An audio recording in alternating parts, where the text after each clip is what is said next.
The kitchen clock glowed 2:47 a.m.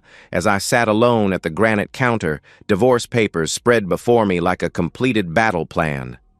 The silence felt different now, not empty, but earned. Melissa used to call herself a ghost in her own house, claiming our 13 years of marriage had erased her identity. Now, she literally was one. Our Naperville cul-de-sac had promised the American dream, manicured lawns and neighbors who waved from driveways.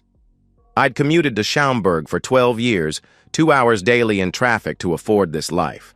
Melissa handled PTA meetings and bake sales. We'd been good at it, or so I thought. The erosion started after our second child. Melissa talked about losing herself, feeling invisible. I listened, suggested couples therapy, then supported individual counseling when she said she needed space to find herself. I rearranged client meetings, handled weekend chores, anything to help her heal. Dr. Benjamin Klein entered our lives through Melissa's online research, a trauma specialist who helped people process long-buried identity issues. His business card lived on our refrigerator next to soccer schedules, his name becoming part of our weekly routine. "I have Dr. Klein today," she'd say Thursdays, and I'd adjust accordingly. The first months seemed promising. Melissa returned from sessions with different energy, lighter, almost giddy. Longer showers, more time dressing, vague talk about breakthroughs. When I asked specifics, she explained that Dr. Klein said healing was private, that sharing too soon could interfere with progress. I celebrated what I thought was recovery. My wife was smiling, laughing at jokes, even initiating intimacy occasionally. The strange thing was how manic it felt, like performed happiness rather than genuine feeling. But I wanted to believe in healing, in second chances, in professional help. I wrote checks without question, grateful someone could reach her when I couldn't. Red flags were subtle. New perfume for confidence, texts saying sessions ran long, that Dr. Klein was making real progress. The way she'd hum after therapy days, carrying secret songs. Most telling was how she quoted Klein's insights like revelations, his thoughts on marriage, theories about growth, advice about authenticity. I ignored these signs because I wanted to believe our story. I was the dutiful husband who'd found help for his struggling wife. She was courageously doing healing work. Dr. Klein was the skilled professional guiding her back to wholeness. It was beautiful, and I clung to it even as evidence mounted that something else was happening.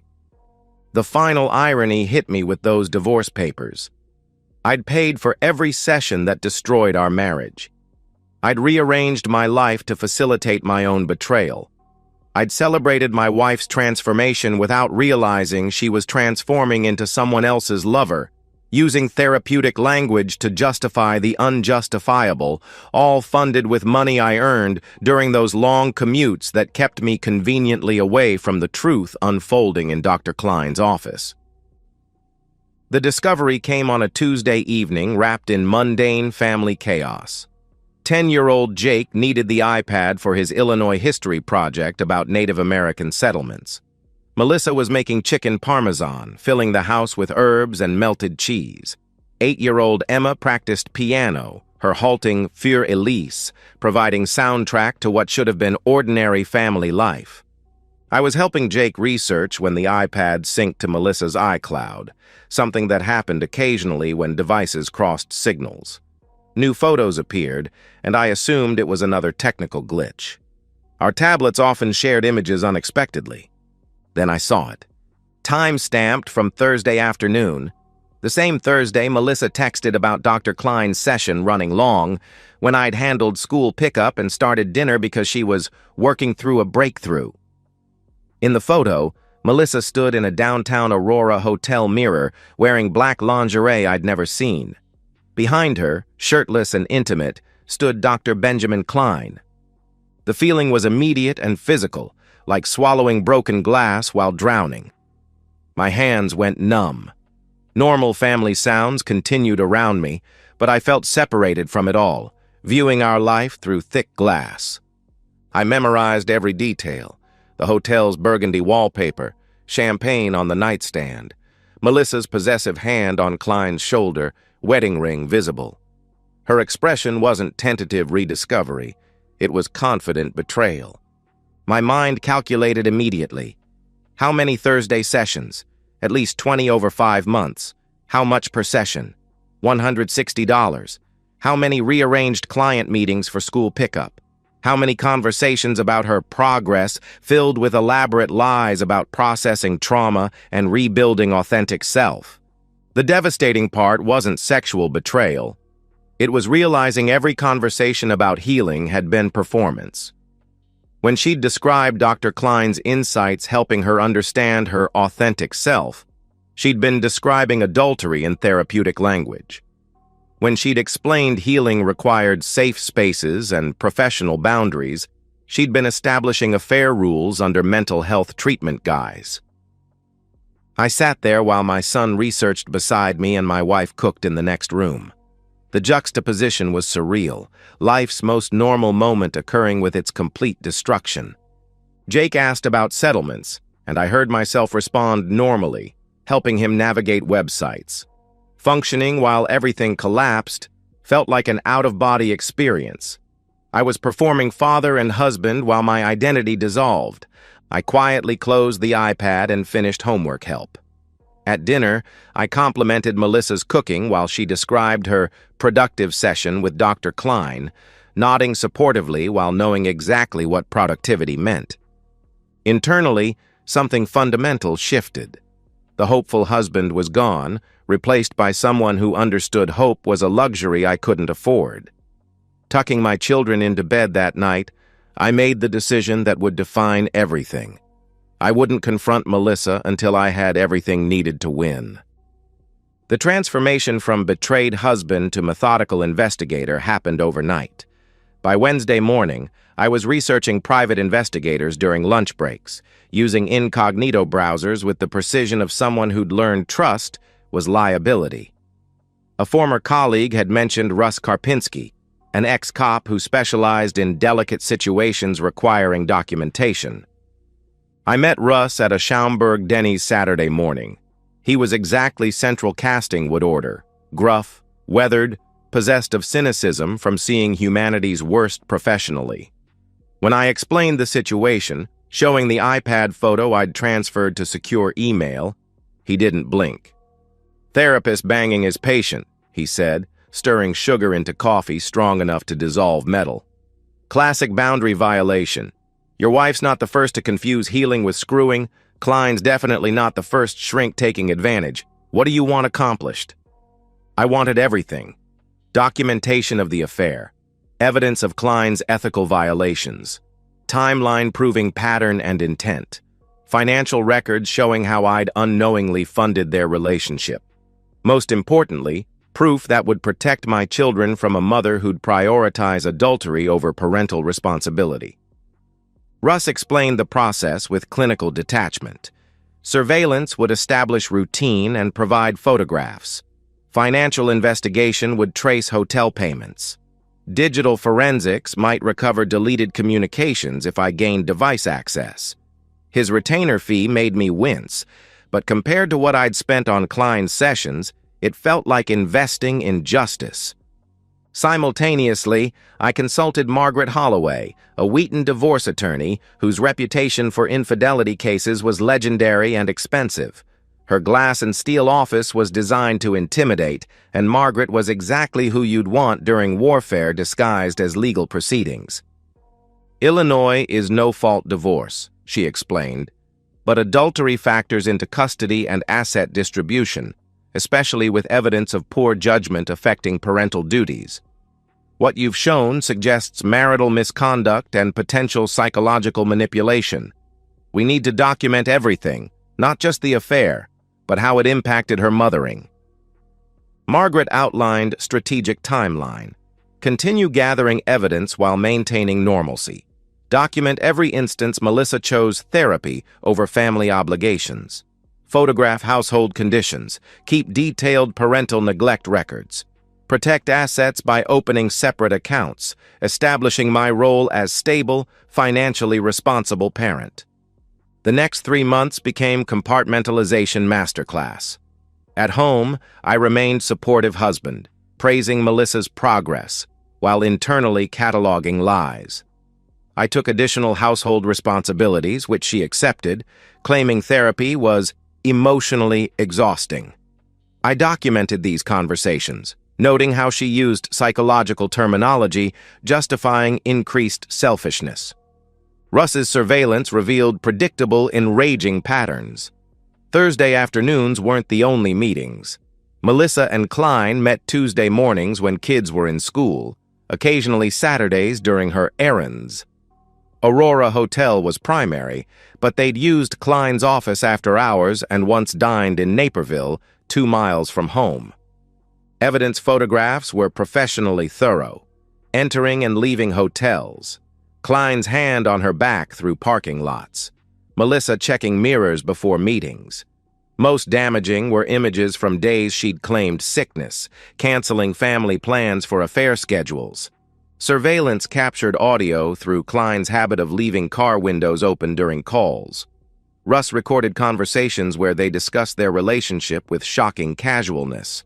They joked about my naivety, Klein calling me perfect old husband, Melissa laughing about how I thanked her for therapy work. They discussed future plans, Klein suggesting they could continue indefinitely maintaining professional appearances. Most damaging evidence came from building security footage Russ obtained through hotel management contacts. Videos showed their routine explicitly: staff familiarity, comfortable navigation, intimate elevator interactions. These weren't random encounters, but calculated, ongoing adultery conducted with sustainable betrayal efficiency. By February, I had 3 months documentation: hotel receipts from Klein's credit records, hotel staff testimony.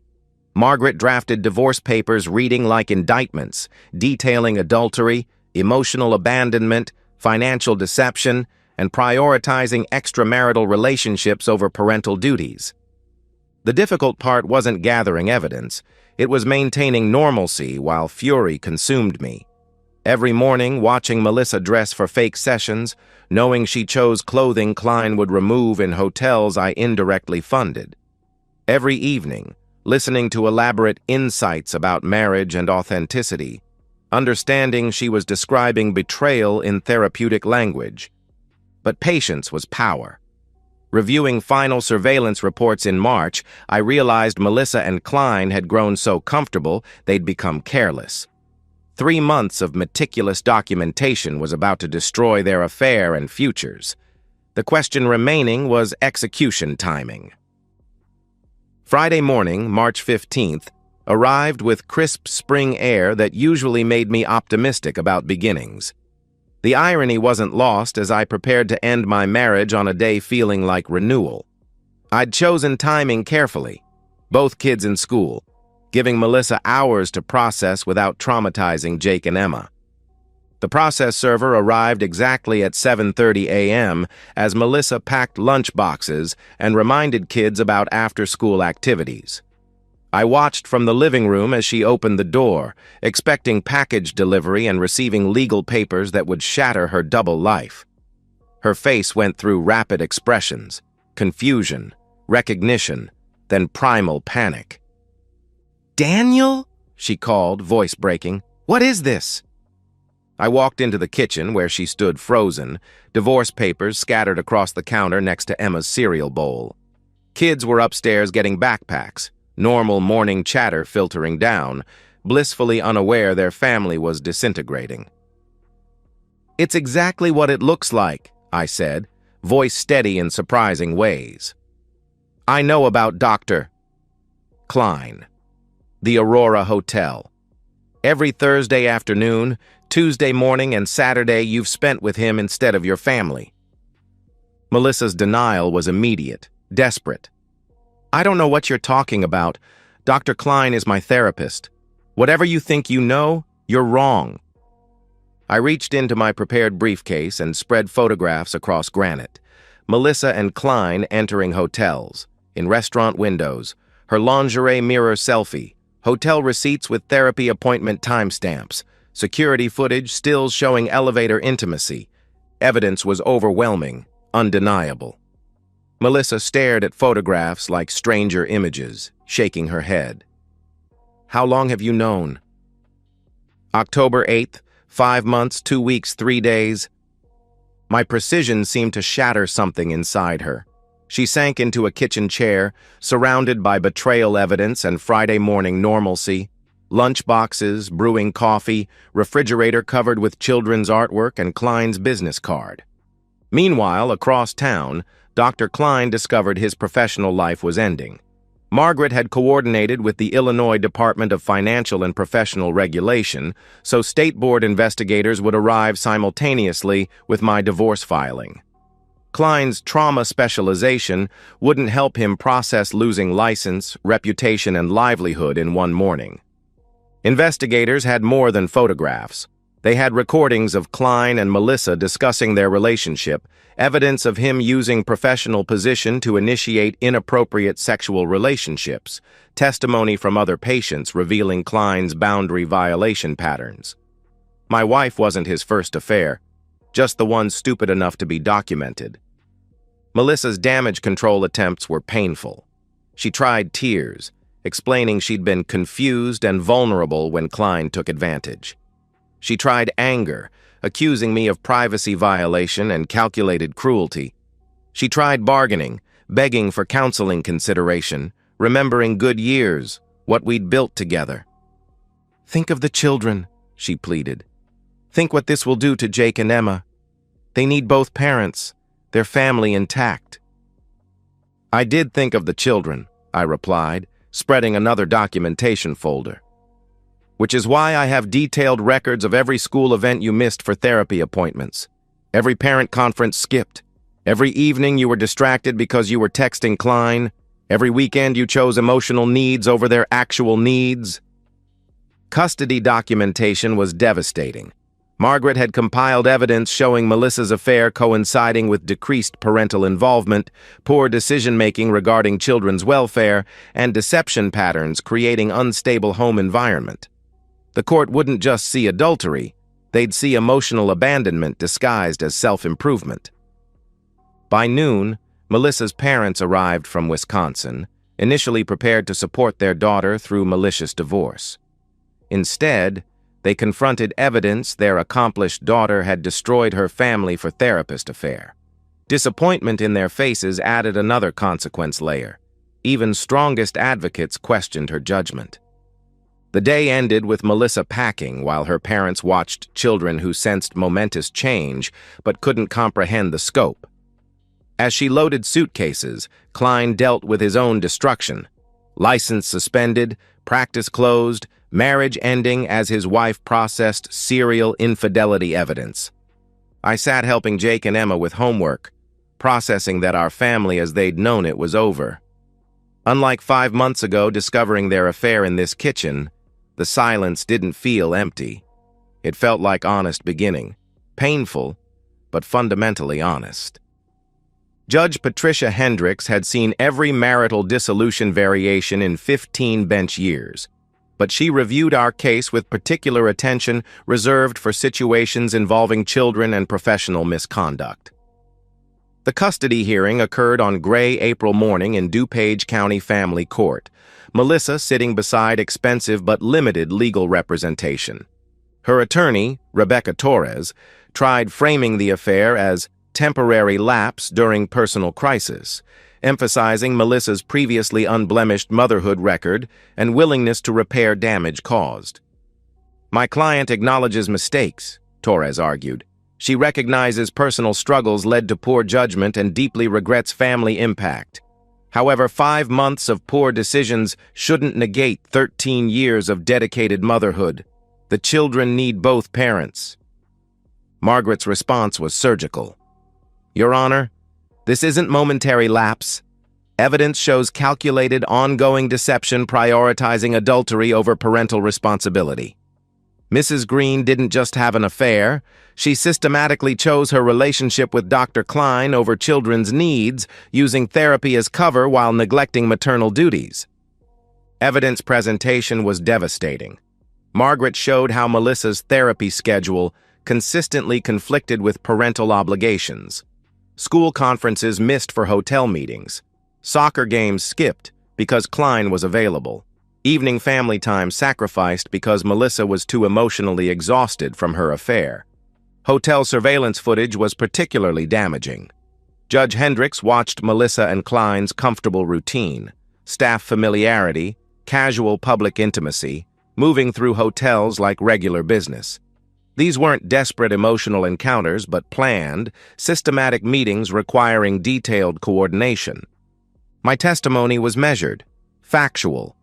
I detailed specific instances where Melissa chose therapy over parental duties, missing Emma's school play for Klein's Tuesday cancellation, skipping Jake's parent conference for breakthrough discussion, leaving anniversary dinner early to process with her therapist at Aurora Hotel.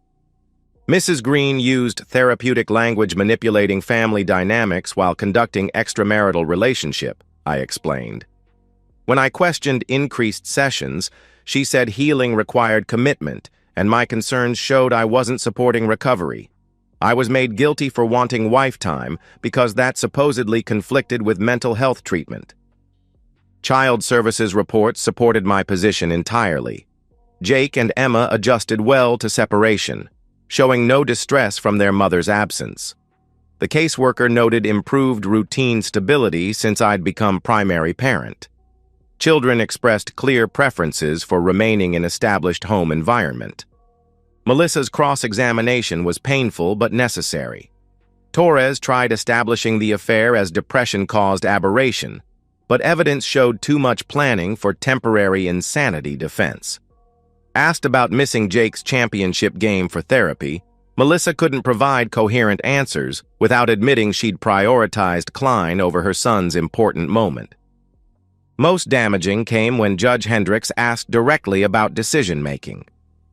Mrs. Green, help me understand how missing your daughter's school play constituted therapeutic necessity. Melissa's answer was self-destruction masterclass. Dr. Klein felt my healing required consistent, undisrupted sessions.